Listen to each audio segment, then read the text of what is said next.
হেই হেই হেই, দেখে যাও, সেই যে দেখিয়েছিলাম অনেকগুলি পিস একসঙ্গে।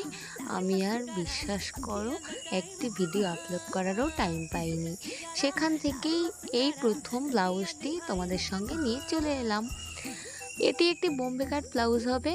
মাপ দেখাচ্ছি না, তোমরা তো সবাই বোম্বে কাট ব্লাউজ কাটিং করতে পারো। আমি এখানে কাটিং করে নিচ্ছি, আর এটি একটি 32 সাইজের বোম্বে কাট ব্লাউজ। চলো, লাইলিনটি কাটিং শেষ, কাপড়টিও কাটিং শেষ, এখন সেলাই করার পালা। এখানে লাইলিনের সঙ্গে মেন কাপড়টিকে আমি প্রথমে সেট করে নিচ্ছি। চার কিনার দিয়ে আমি বড় বড় করে সেলাই দিয়ে আটকে নেব। তোমরাও একইভাবে আটকে নিও। এটি হয়ে গিয়েছে। এবার সাইডে যে বাড়তি কাপড়টি রয়েছে, সেই মেন কাপড়টির আমরা সেটি লাইলিনের মাপে কেটে নেব। কাটিং হয়ে গিয়েছে, বাকিগুলিও আমি তোমাদের দেখিয়ে দিচ্ছি। সবগুলি আমি একইভাবেই সেট করে নিয়েছি। এখন একটির সঙ্গে আরেকটি জয়েন দেওয়ার পালা। চলো, প্রথমে নিচের পার্টটিকে আমরা নিয়ে নিই, মানে 2 নাম্বার পার্ট কাপের।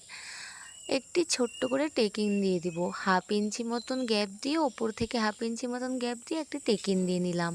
তারপর সেই যে 1 নাম্বার পার্টটিকে নিয়েছি, নিয়ে এবার 2 নাম্বার পার্টের ওপর সাইডে রেখে কোনাকুনি শেপে লাগিয়ে নিতে হবে।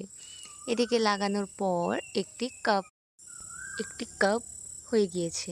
তারপর এটিকে আমরা এস পার্টে যে থাকে বোম্বে কাট ব্লাউজে, সেখানে সেট করে নিতে হবে। এবার আমি নিচের থেকে সেলাই করে নিচ্ছি একদম ওপর অবধি। নিচ থেকে নেওয়ার একটি কারণ, যাতে একটুকু নিচের দিকে বাড়তি না বের হয়, না হলে কাপটিতে কাটিং পড়ে যাবে। দেখো কি সুন্দরভাবে সেট করে নিলাম। তারপর নিচের পার্টটিকে আমি লাগিয়ে নেব। নিচের পার্টটি সেলাই দেখাচ্ছি না, আর নিচে এই জায়গাটিতে আমি একটি করে সেলাই দিয়ে নিচ্ছি। আমি এখানে 2টি সেলাই দিই, তোমরা কে কটি দাও তোমরা অবশ্যই আমাকে কমেন্টে জানিও।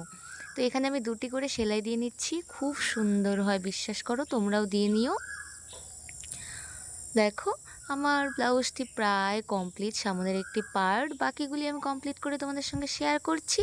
কেমন লাগলো আমার ভিডিওটি অবশ্যই জানিও, বাকিগুলিও আসবে, দেখতে থাকো।